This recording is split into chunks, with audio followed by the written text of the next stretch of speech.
Okay. I think we're going live. Let me see. It says live Okay, now. yeah, it's live.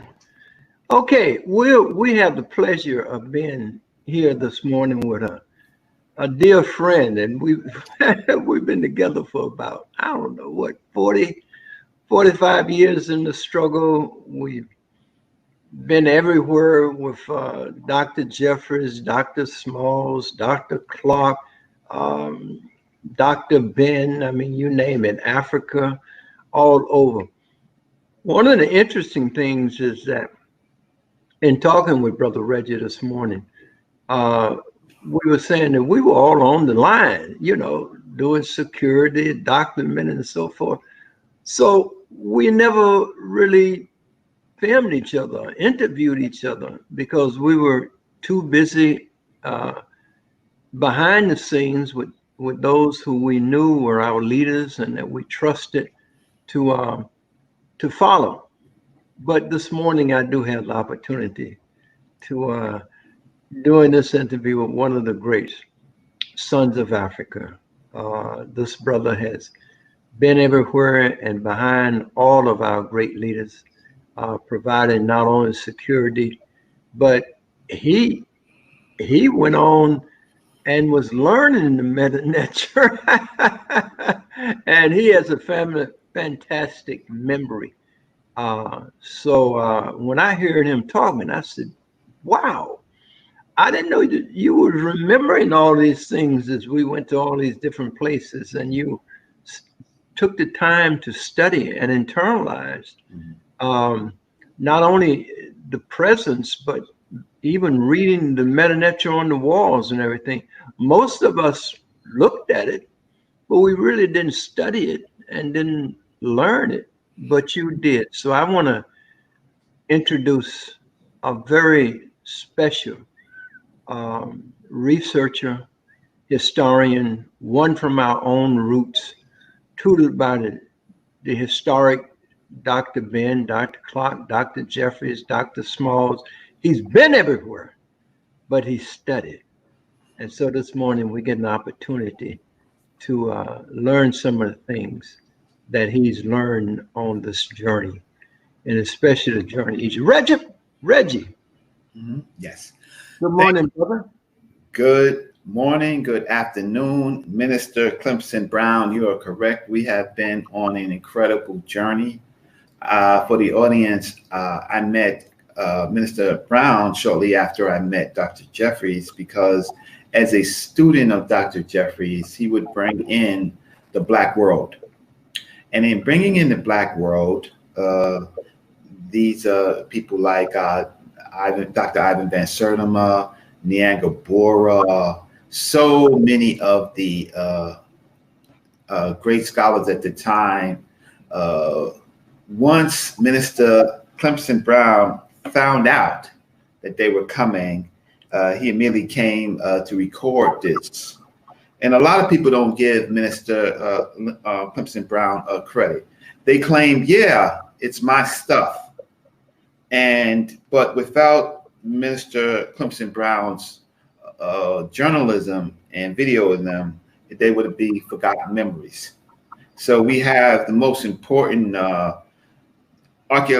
treasure of our great teachers and great thinkers as they were because of Minister Clemson Brown.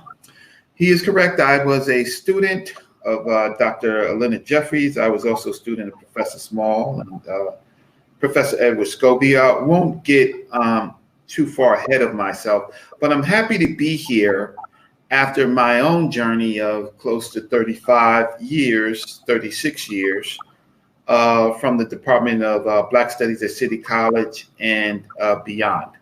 And so I am going to give a presentation. I'm not going to sit here and just talk.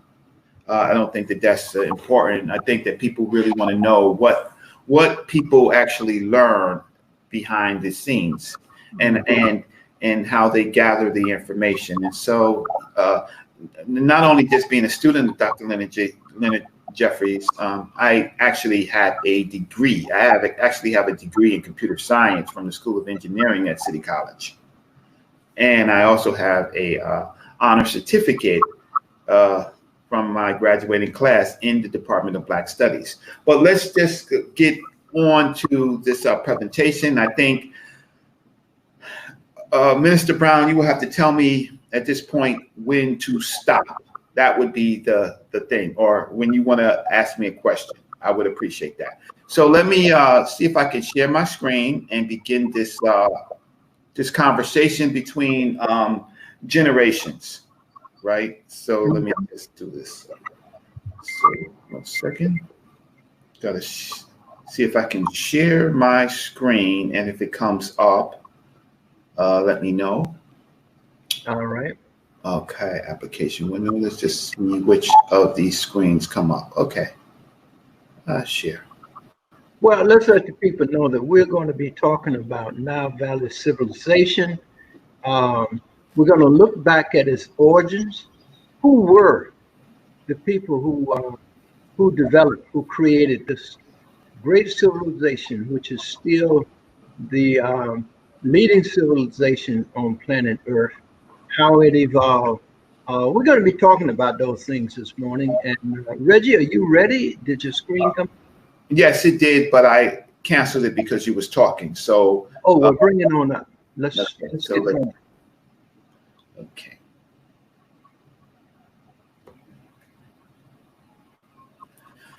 Okay, so as important as Minister Clemson Brown was doing was to let the viewers know exactly what I'm going to talk about. Looking at African history, a lot of people point to Africa's most classic civilization, which is the Nile Valley civilization, known as ancient Egypt, now known as ancient Kemet. But to probably understand ancient Egypt or ancient Kemet, you have to understand what these people were thinking. And I'm going to be very, very critical in my conversation about current scholarship, or if it is scholarship, I'm going to be very, very critical.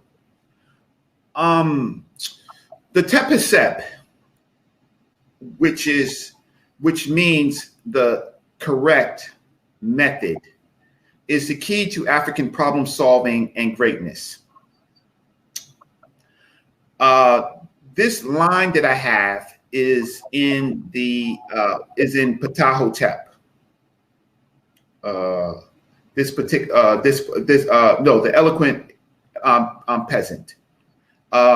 And basically what it says is, it starts with Tep, which is the man with the beard, Hesed, which is kind of like this egg or this substance, right?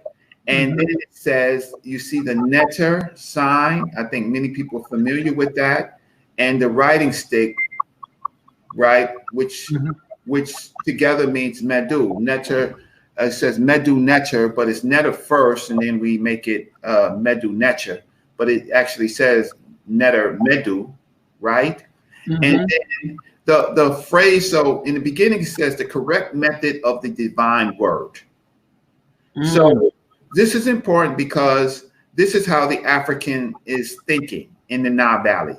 The correct method of the divine word, right? And then it says a phrase, if it is a hand balance, then it's not crooked. If it's a stand balance, it is not biased.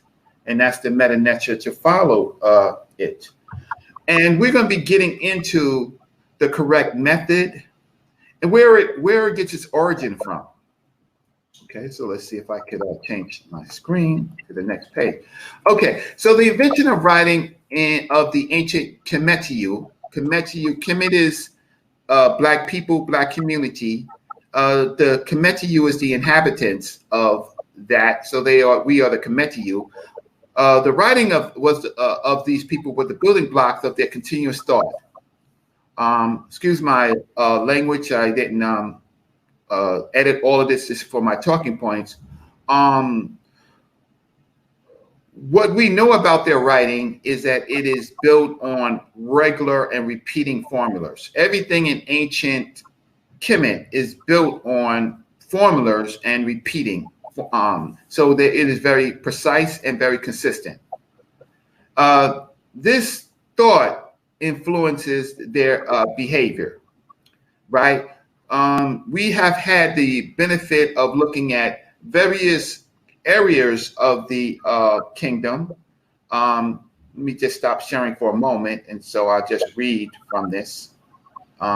We've had various, we've had the ability to actually look at various thoughts of these people, the Old Kingdom, the Middle Kingdom, the New Kingdom, the Late Kingdom.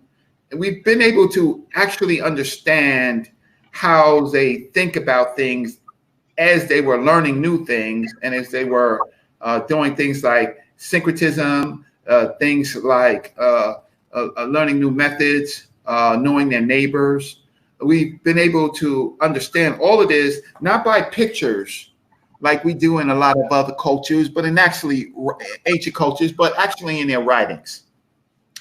So through all this archaeology, we're able to look at this because there is an enormous amount of archaeology in ancient, in Egypt, of the ancient Egyptians to look at, or the Kemetiu. If it was not for these following scholars that I'm going to name, we would be years, if not decades, behind the European. If it was not for Dr. Riketi Amen Jones, Dr. Theophilo Banga, Dr. Shekanta Diop, and others who have published, like Ankh Ra, who was a student of Harold Dix, who was the president of ASCAC, we would be lost if it wasn't for the students of these greats, Infidisi Jehudi Mas, Brother Montgomery. These are two students of Dr. Riketi Amen, who are great, and Dr. Mario Beatty, who is a student of Dr. Theophilo Banga.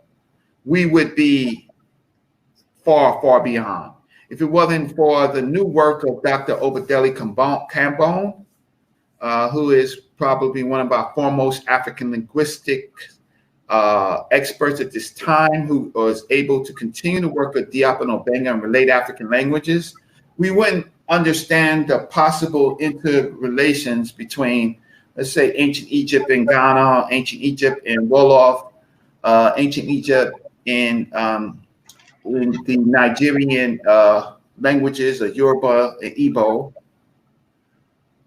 And with this, we must mention Dr. Yosef Ben-Jochanan, who in the United States led us to this journey, and Dr. Shekanta Diop, who led the Africans who spoke French on that journey. And prior to them, there were some others, and I'm going to get to that. But I don't want to leave without giving an incredible tribute to our ancestors in ASCAC, Dr. Jacob Carruthers and Dr. Asa Hilliard, and to the living ASCAC member, Dr. Malana Karanga. Tribute to, of course, Dr. John Henry Clark, who just brought it all together for us, who knew, two people knew Shekanta Diop in the 50s. That was Dr. Leonard Jeffries and Dr. John Henry Clark.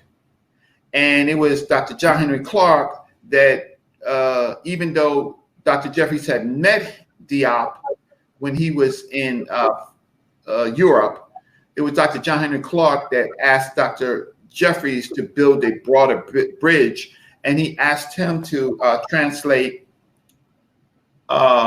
Civilization of Barbarism, which was Diop's newest work at that time, and ultimately Yalingi Ngimi translated it. But many people do not know I was part of that team.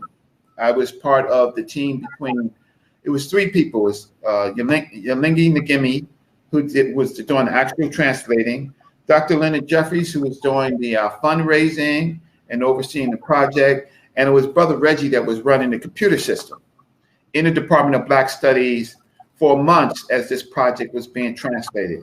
My job was to make sure that the data had integrity, that it was backed up, that all the equipment worked. So I was part of the team, but many people do not know that. But that's, I also want to mention some great young people. Jonathan Owens, who was one of the fastest readers of the Meta Netra that I had met, besides the great teachers of Dr. Ricchetti. And, and of course, the other programs, Black News 102, Sarnetta Studios, who puts out enormous amount of programs, Shaka Amos, and all the other groups in the Amin Ra Squad, Team Osiris, the Dagger Squad, NBKs. There are a lot of great young people who it's a problem between bridging the gap between older generations and new generations. And that has been a problem, and I've tried to help, but it's been difficult. So I want to now, I do want to say, Brother Clemson, if you could put my Cash App in the description later. It's $ Reginald Mabry, REGINALD, Mabry, MABRY. $ Reginald Mabry. Why? Because we do this work, and the work is difficult, and we have to fund it ourselves. So I'm going to share my screen, and then I'm going to start this. Reggie, will you give me that again? Yes, it's $ Reginald Mabry. I think I'm going to put it on the screen. Can you? Share. Yeah. Let me just see application window.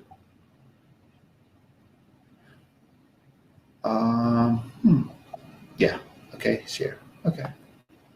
Okay. There it goes right there. On the bottom, $ Reginald Mabry, MABRY. Okay, it didn't come up. Let me see. It's not. I should have done this before. Oh, I see it's on the bottom. Yes, it's on the There bottom. it is. Okay. Okay, great. Okay, so I could begin this presentation. Okay. Go ahead. Thank you. Okay. If we're looking for a place to start, we should always kind of start with Dr. George G.M. James's, his concept of the stolen legacy, that Greek philosophy was offspring of the Egyptian mystery systems.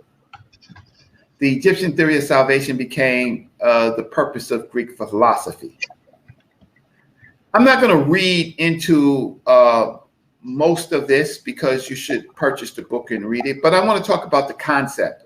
It is not only Greek philosophy that was stolen from the Egyptian mystery system, it is all of European concepts was stolen from the Egyptian mystery system, or stolen from the African system that contained, the Egyptian mystery system contained the African system, and that all of what we think about today is the offspring of Africans and who we are.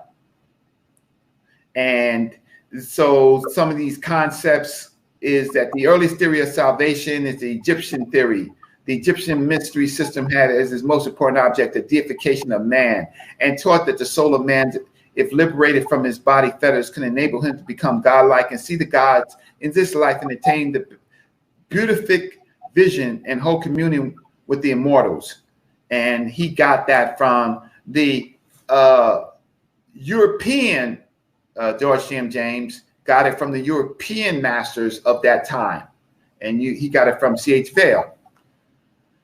My point is that the concept of how to think was born in Africa. And when we say Egyptian, we mean the African theory of salvation became the purpose of Greek philosophy. And then George M. James goes on and talks about the European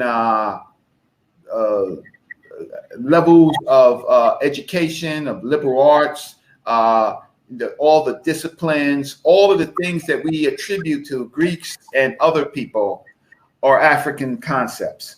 And I'm going to talk about a little bit of that today, a lot about that today, in a way that I don't think that many of you have ever encountered. And the only way that you would have been able to counter it if you actually sat at the feet of a Dr. John Henry Clark or Dr. Ben when they were just pondering, not when they were actually teaching, but when they was talking amongst themselves. Then you would see how their thoughts ran away. Their prepared lectures is a different thing than Dr. John Henry Clark and Dr. Ben talking with Dr. Jeffries. And people like Minister Clemson Brown has been able to peek at that. But it's another story when you're in Africa with these greats, like Dr. Clark. I was in Africa with Dr. Clark in '86, and in Egypt in 1987 with Dr. Ben, and to walk amongst them as they doing research themselves and hear these points. So I want to say to our generation, we are handicapping ourselves. We should no longer use words like spirit and make careers on teaching spirituality and religion, using words without deep thoughts into what these things are really, if they are anything at all. Unless you are from someone from a traditional African background, or if you're over 70, I will give you a pass because of a generational marker.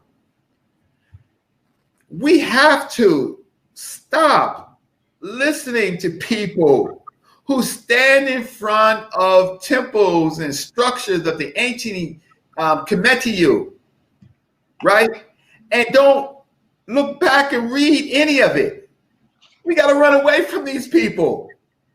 Like, it was good for a particular generation, but people like Dr. Richetti, Dr. Theophilo Banga, their students have given so much time and energy for you to be great, and you squander their expertise. I hope you understand what I'm saying. You take them for granted.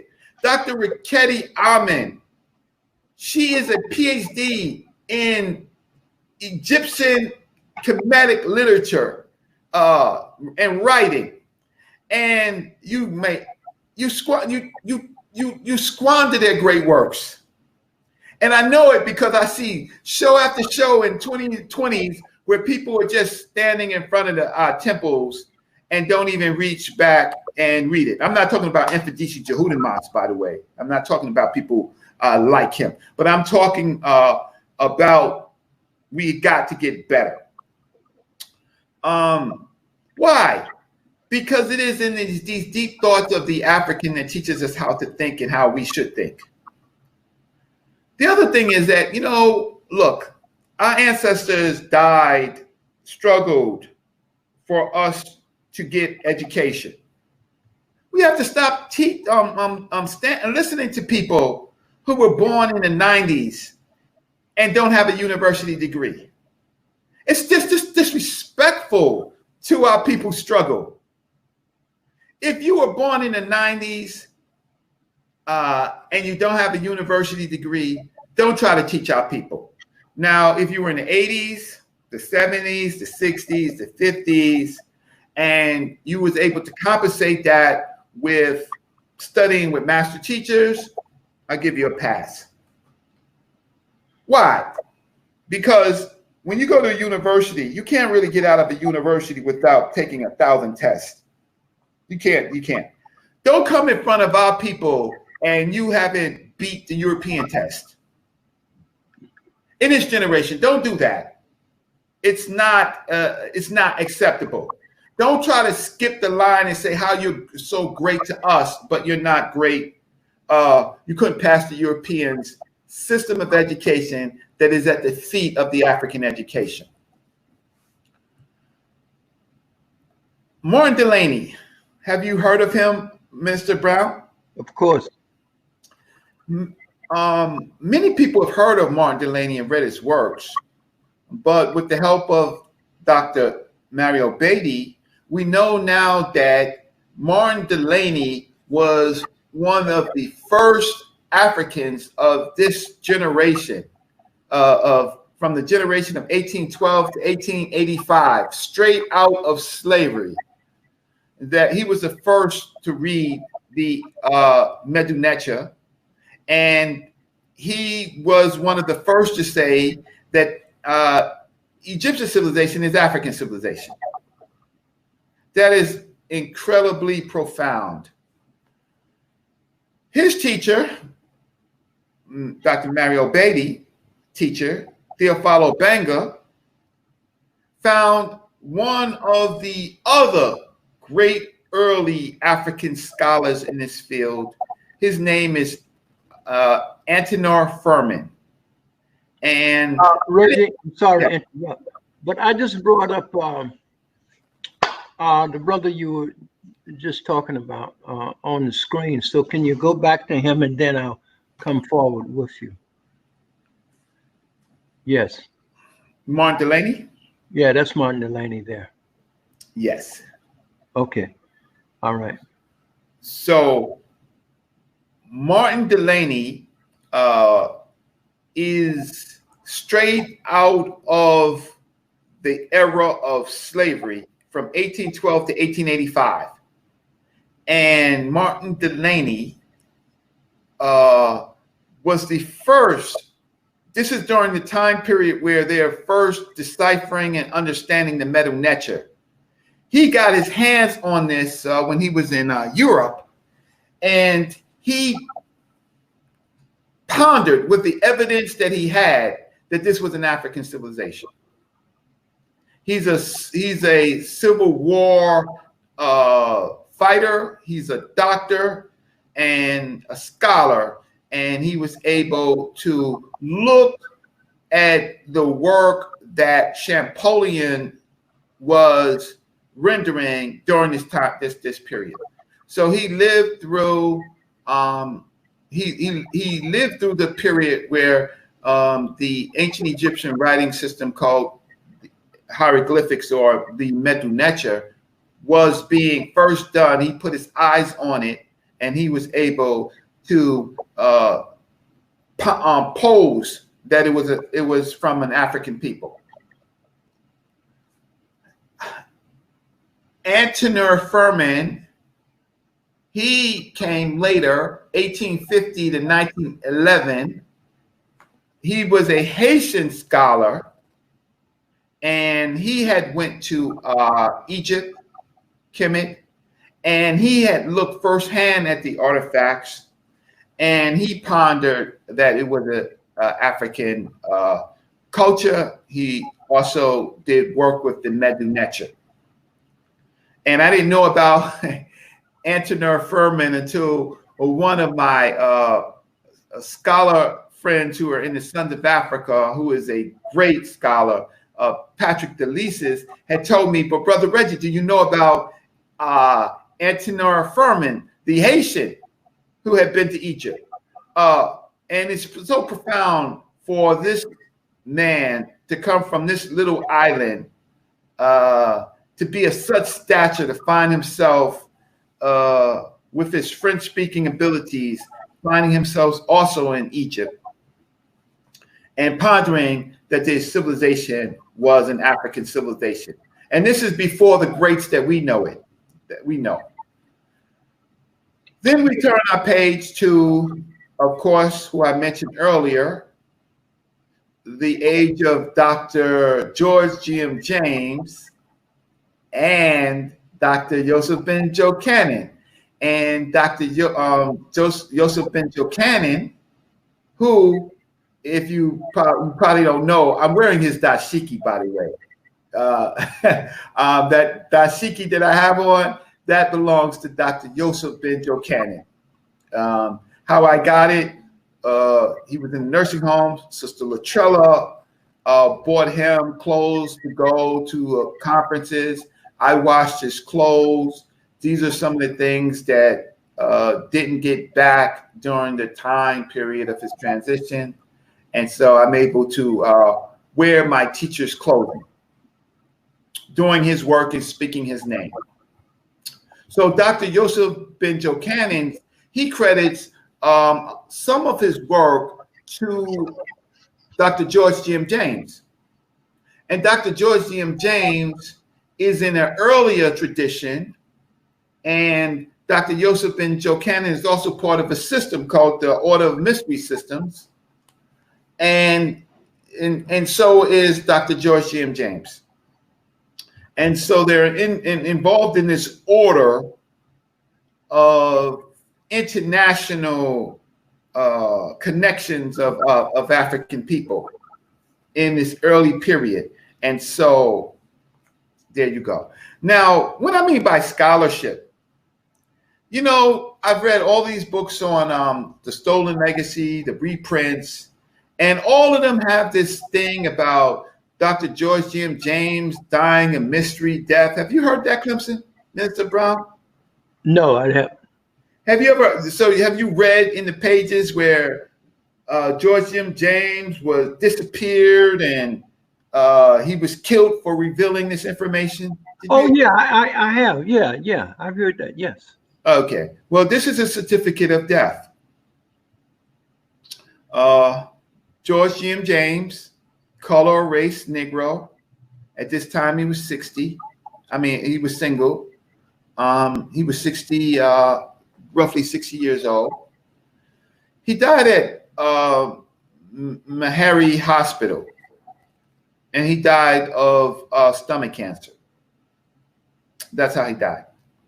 Okay. And it caused heart disease and other problems. But I wanted to do this for your show because I wanted to. There was a brother that did do this research, and his website is down, and I wanted to give him some credit.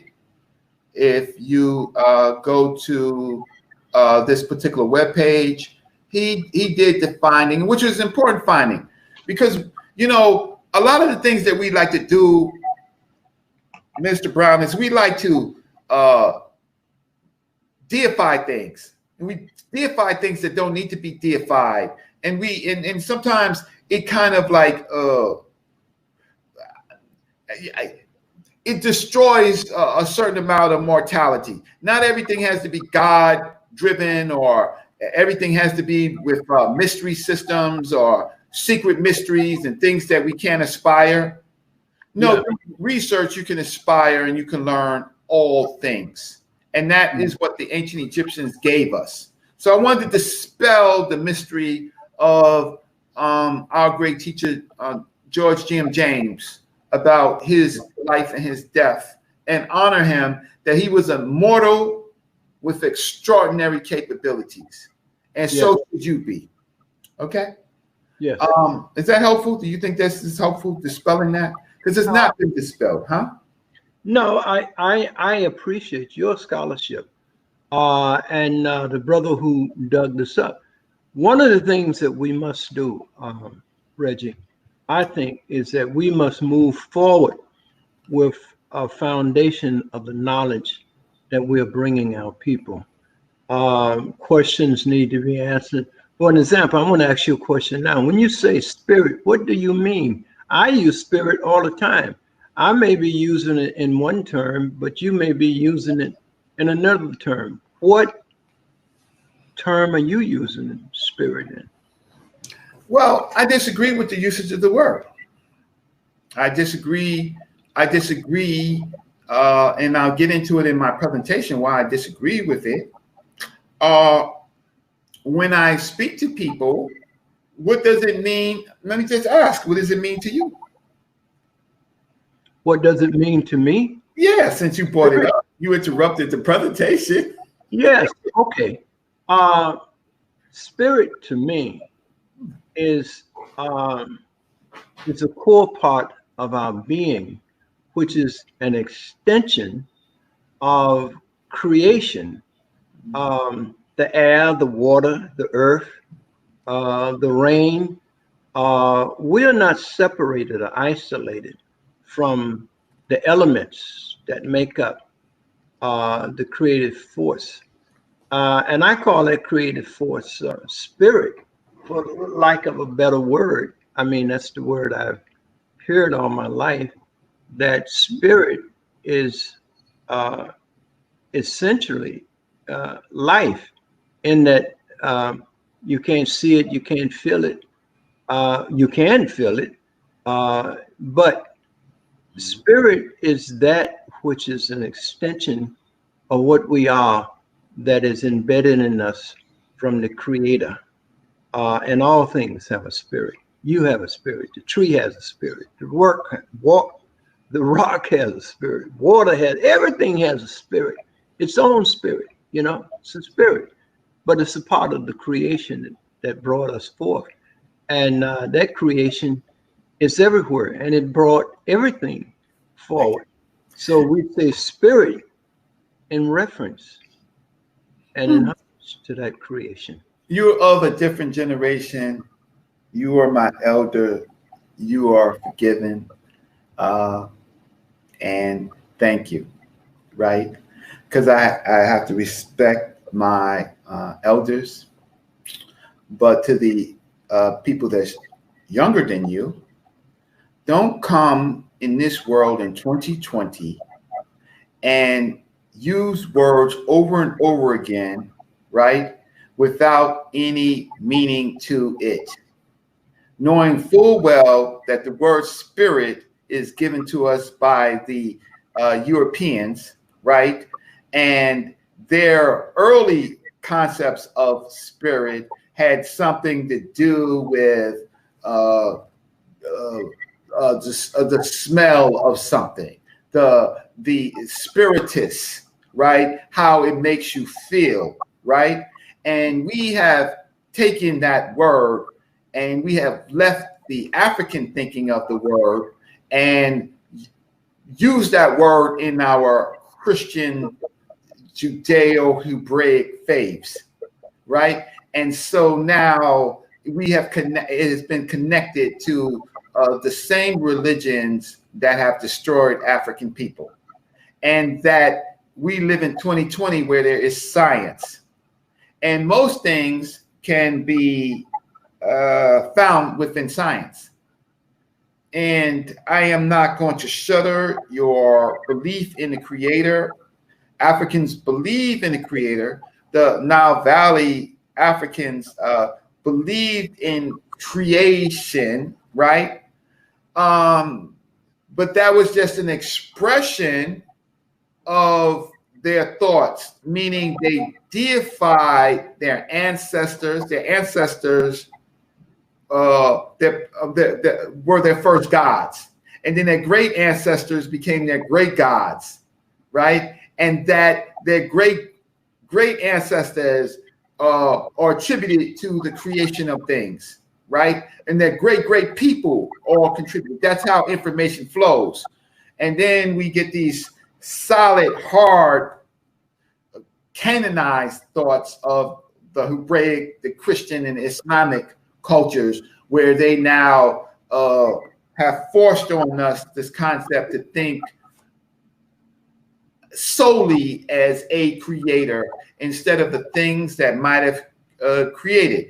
The Africans always are very verbal about what are these things that are being created, how they're being created, and whether they're right or wrong. They pose it, and I have never seen a text in ancient Egypt that talks about spirit the way we talk about. They talk about the attributes and the qualities and the particulars, but they don't be walking around talking about I'm a spiritual person. They talk about that I have divine thoughts, I have divine actions, I have divine purpose, I have a call to an order. They talk specifically about their actions, and they talk in terms of action first. So we're going to get into that. But your generation, I understand that generation. But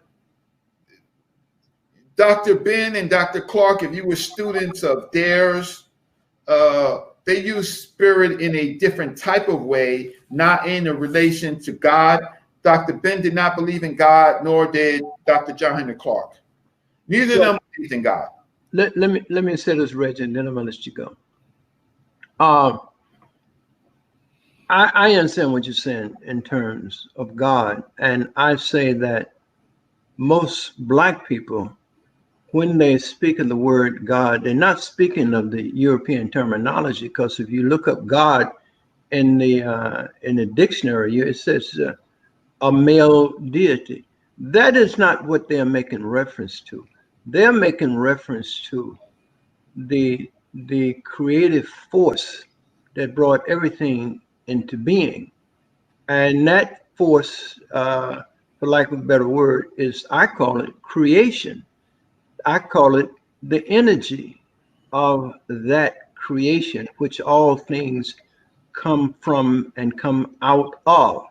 We all, Dr. Smalls like to say that we are gods having a human experience. Well, I can agree with that we are gods having a human experience, because that energy that we consider to be the divine force is that energy which permeates all things and brought all things into being and is all things. So from that perspective, using the terminology God, I simply the fact of the matter is the majority of our people are Christian, Hebrew, Islamic based, and so you're not the majority. And the majority of the people talk about Christ, they talk about Allah, and they talk about Yahweh. Well, that don't exist. You know, I know that. I understand, but let's just, so the majority of the people think like those people that I'm talking about, and they make God human. And the African did that, but let you know that he was doing that, right? So, so all he just did was give God or give the Creator human parts, but nobody really believed that the deity had human parts. That's just not what they believe. And we know this because the way that they wrote it, right? They wrote it in mythology, right? And I'm not saying that some of them didn't believe the stories, but what I want to do today is I want to go just a little bit deeper, right? I want to give you some ideas on how you can define what you're saying instead of using the word spirit and spiritus from the Greeks, okay? So trust me, if I'm wrong, if you have a problem, you're the moderator, but let's just, let me just continue. Go ahead, Reggie, you got it. Okay. Thank you. Let's just continue. And so the greater mysteries.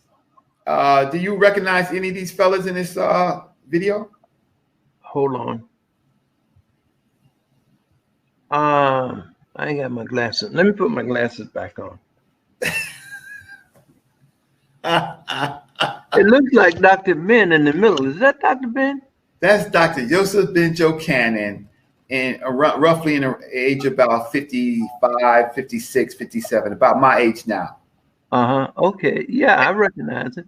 He's receiving a plaque, a certificate of some kind from one of the lodges, it looks like.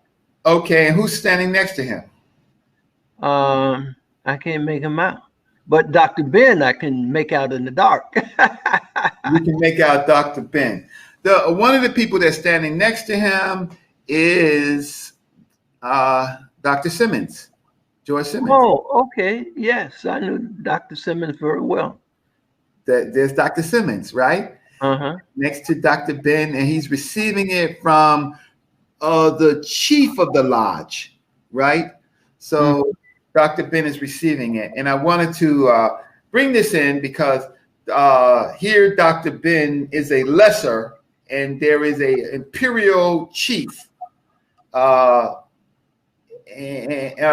giving Dr. Ben a degree. But you see, Dr. Ben has a pyramid on his neck, right? Yes.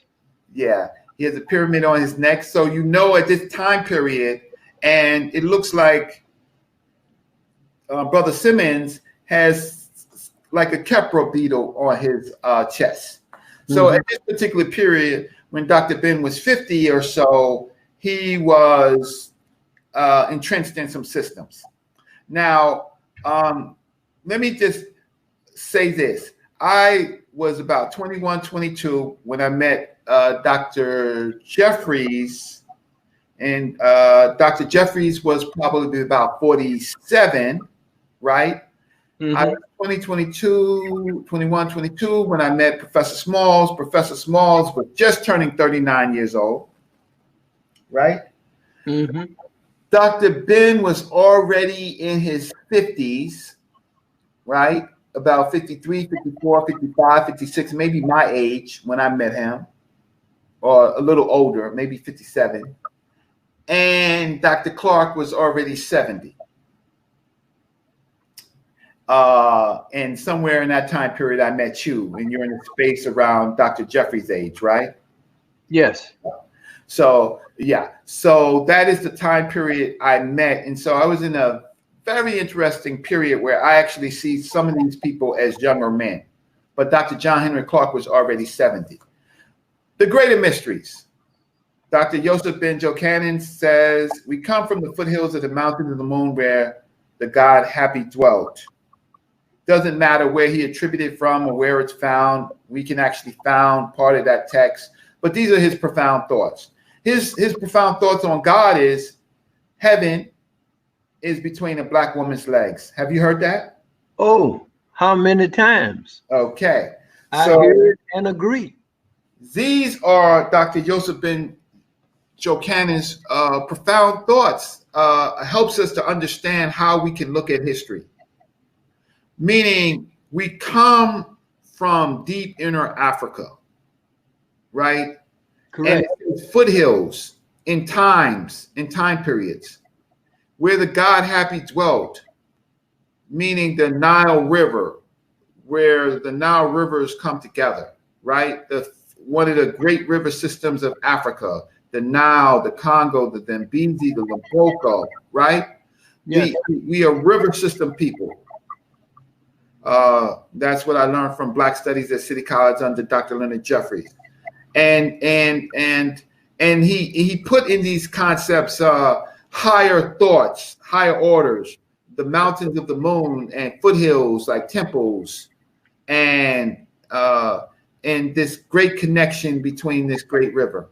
And then where humans come from, we come from always between a black woman's legs. Heaven is within the body of our mother. And these are the thoughts that students of Dr. Ben and others have followed because they have great wisdom. So what we're going to do is we're going to continue on. I have to mention Dr. Ricketti Amon Jones. Yes.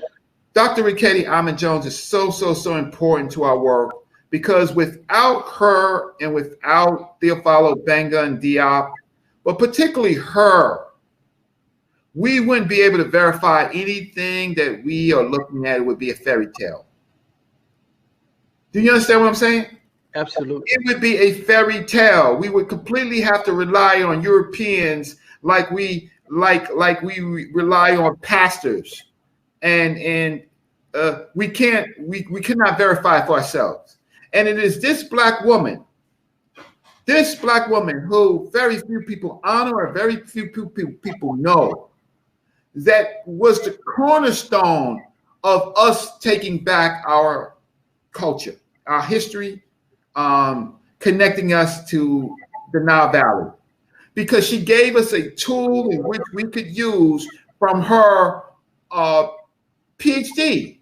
She got a PhD from the Arlington Institute of Chicago in Near Eastern Studies, where people were studying the Sumerian culture and others. This black woman is one of the most important Black women in the history of our modern times, Dr. Rikeni Ahmed, because she decided to take her skills and teach it to ordinary people. Yes. Right? And so anyone who's standing in front of a temple or going to Egypt and can't read a smidgen, you need to fix yourselves. Because it's people like her that she still teaches. You can go to her program, medunecha.com, and you can learn the Medunecha. If you can't learn it, have your children learn it, right? Mm-hmm. Otherwise, you are wasting our time if you want to be a scholar in the future. So we turn to the Stolen Legacy, Black Men in the Nile, Cheikh Anta Diop, and the resulting conferences, the Conference of UNESCO, where all of this came to being, where African people won the day through Diop and Obenga on dealing with the population, how was the Nile Valley populated, and the deciphering of the Meroic script, and taking back Africa for African people to say that Africa was ancient Egypt was a Nile Valley, it was an African civilization. Mm-hmm. So now I'm going to move just for a little while into modern science about what we know. Okay. We talk about these words like spirit, because I'm coming back to that, right? Yes. You should talk in the terms of natural, physical, quantum mechanics. If you want to talk about any of these concepts, right? You should talk about gravity. You should talk about strong forces and weak forces. You should talk about atoms and protons. You should talk about waves. You should talk about quantum entanglement. You should talk about a string theory, because those are the things that actually with that very general term spirit, right? These items actually define if you're even going to use the word. You understand what I'm saying? Of course.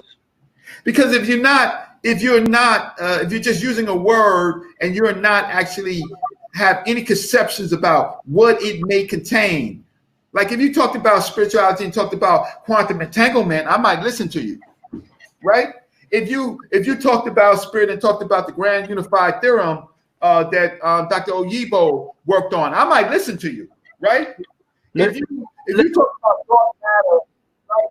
If you talk about antimatter, right? If you talk about gluons, I might listen to you. 2020, huh?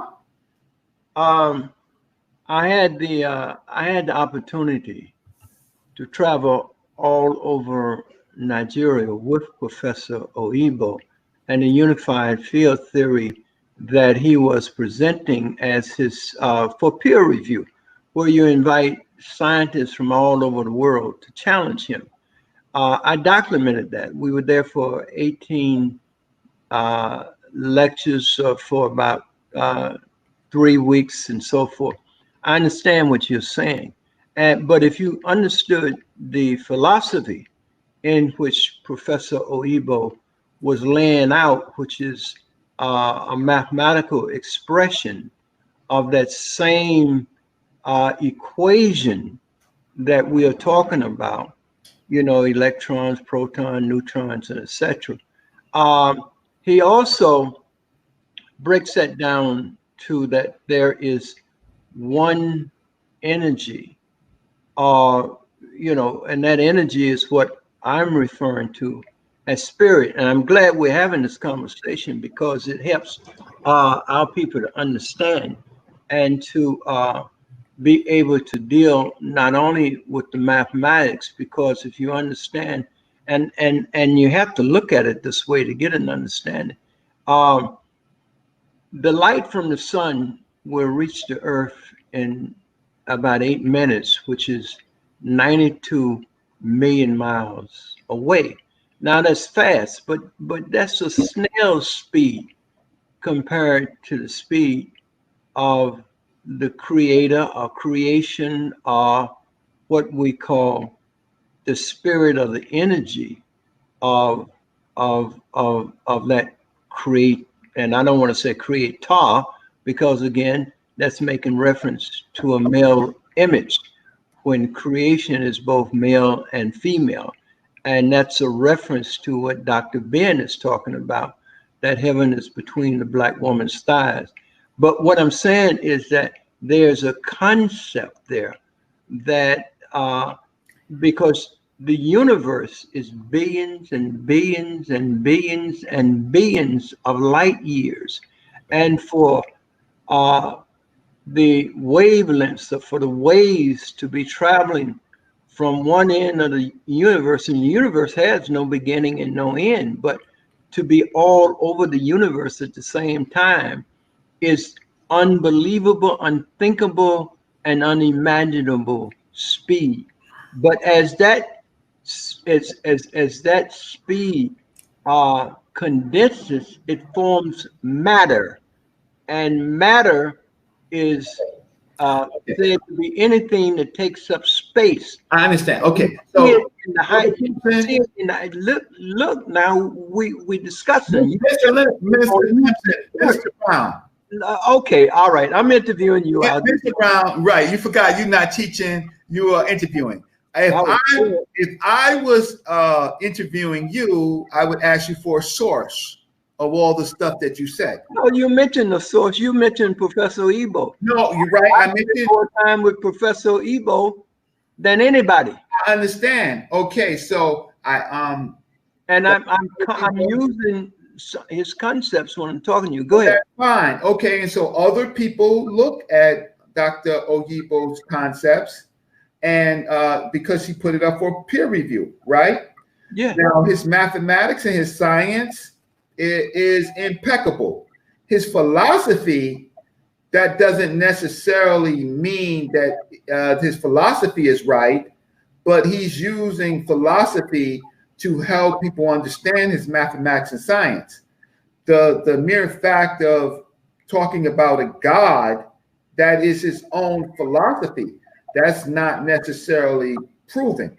It's not proving in mathematics, but what you are doing is you're looking at the elements of things that might have that have a part to play in the creation of everything.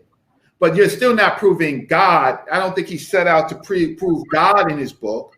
He didn't do that. He set out to look at the grand unified theorem, and then he added a philosophy to it. That's what he did. So let me continue, because unless you're going to have to, while you're there, if you could peel back where he proved God in his book, you can interrupt me, right? But if he didn't prove God, but he did talk about strong forces, weak forces, gravity, if he did talk about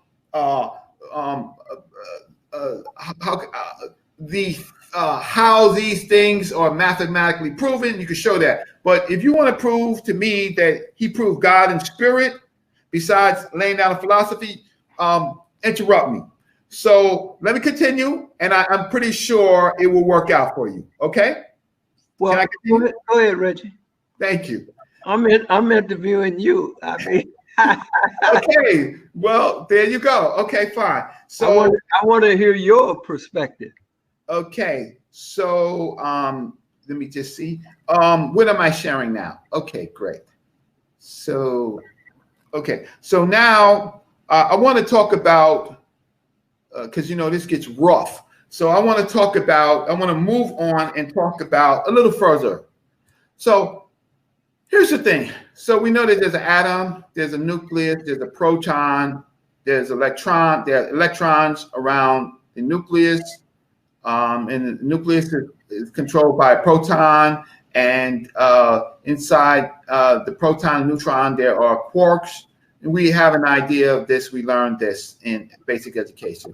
And then we have this chart called the periodic table of elements, which is helpful in chemistry, but not necessarily helpful in physics. And so for most of the people who are in graduate programs and stuff like that, they use this chart to identify particular elements that they're working on. So far, I think there's 118 elements, but I think that they're finding other elements and other compounds. But frankly, as far as the conception of the universe and the world, this doesn't help, and this is outdated. The modern conception of things is the things that Dr. Oyibo is working on. And these things have to do with what are the actual things that actually create matter and what are the additional forces. So modern science now says that there are 12 concepts that create matter, right? And then there What are they? What are they? The 12 concepts. They are termed as the electron neutrino, the muon neutrino, the tau neutrino, the electron, the muon, the tau, and then you have these other concepts about what they use these Greek words, but they are what they call the up, the charm, the top, the down, the strange, the bottom. And these things are quarks. So these are smaller particles that make up the things that will become matter, and they're broken up into leptons, and then they're quarks, and then they have mass, charges, and spins, and then they interact, and then this is what they are studying as to how they actually interact to create matter. And then there are forces. So up until maybe about 20 years ago, they had found 4 forces: the photon, the gluon, the weak force, right? And there is strong force, weak force, strong force. Yes. So they have had these forces, and these forces interact. And what they have, and then they recently found something called the Higgs boson, which is another force. And so basically what the universe really is a combination of waves interacting, creating matter, creating light, right? Waves interacting with waves is creating light, right? Otherwise, the whole universe would be dark. Light comes about with this friction between the waves. And so this is the real modern thesis of what makes up the universe, besides other concepts like the dark matter. And so this is, but whatever the European is at right now, the basis of his thoughts came from people that created how to think itself. God didn't teach us how to think. Humans taught themselves how to think, how to formulate, how to postulate, how to prove. And so my concept, what I'm just trying to say is, if you're looking for concepts of spirit and things like that, you had better put it in the context of this, because the Egyptians actually tried to, and I'm going to show you a little bit of that when I get to that point, if I get to it on this show. But anyway, here's Dr. Oyibo and others. They have been looking at the theory of everything, and they have been attempting to solve it. And you see these elements: gravity, electromagnetism, strong force, weak force, matter, Higgs bosons, and they are related to wave fields. But who was the group of people to fathom the concept of wave fields? It was obviously the Nile Valley Africans with Nun and Nunet, Amen, Amenet, Hey, right? They fathomed these deep concepts. And sure, through science following leads, you have much more of an idea of how these things work. But fundamentally, when the Africans began to think about noon, right, or amen and amenet, noon, noonet, ket, ket, ket, and hey, hey, hey, they had that was the early basis of these profound thoughts. But I want to continue. But I want to say is that these deep thoughts that the European are proving now in CERN came originally from the mind of the African. And where, if I can get to some of that in this part, I will, and maybe I'll decide. If maybe not, maybe I'll decide if this audience wants me to come back. But I do know that Theophilo Benga, in his great book African Philosophy, the Pharaonic Period, in his great book, he shows all of the text where the African, in their own words, speak to the creation of the universe, the creation of matter, the speed of light, right? Death, life after life, right? He speaks to that in the African words. So Dr. Theophilo Benga's, I'll stop sharing my screen just to show the book. For the audience, can you see the book? I can see the book.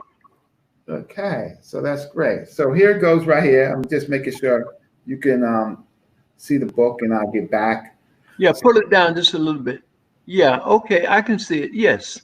This is a must-have book. If you want to really understand the basis of what the Africans said about the physical world, the quantum world, in their own concepts, in their own categories, right? Because I'm gonna show you a chart about how they separated their cosmologies and their thinking.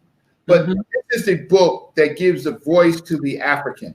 There's never been any book like that. Of course, I mean, we have other books like Great African Thinkers, but this was at a different time period on Diop. This book gives voice to this book over here, 30-Second Quantum Theory. It is the African voice that came before this voice is in this book. Yes. Okay. Okay, so I'm gonna continue. Oh, yeah, just let me say this, and I'm hoping you're not in a hurry. I mean, I can talk to you, Reggie, all day. I just want to throw this out. In one of the in one of the professional sessions we did in Africa with Professor Ebo, first they allowed him to do his lecture without interference, and they just took notes. The next day they had what was called professional interaction, in which all of the people who came to challenge him got a chance to ask questions. One of the things that you have brought up in dealing with string theory and all these different theories, because Professor Ebo deals with all of that, and they had an opportunity to inquire and challenge him on all of those things that you talk about. Briefly, when the dust settled, the only person left standing was Professor Ebo. Let me say this. One of the things that he was pointing out was that the theory that the Europeans approach the beginning of the creation of the universe, Professor Ebo was pointing out, is all wrong. The universe is not expanding.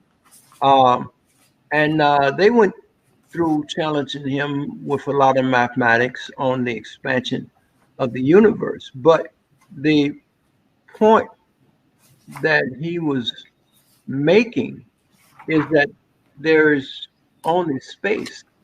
So the universe cannot be expanding beyond space. And there was an Indian mathematician challenging on this, and Professor asked only one question. What do you call the space that the universe is expanding to? And it was very quiet when he asked that question. Everybody was was pondering, and for maybe a minute passed, and then finally, one of the mathematicians, who was an African brother way in the back of the auditorium, stood up and said, "Prof," for professor,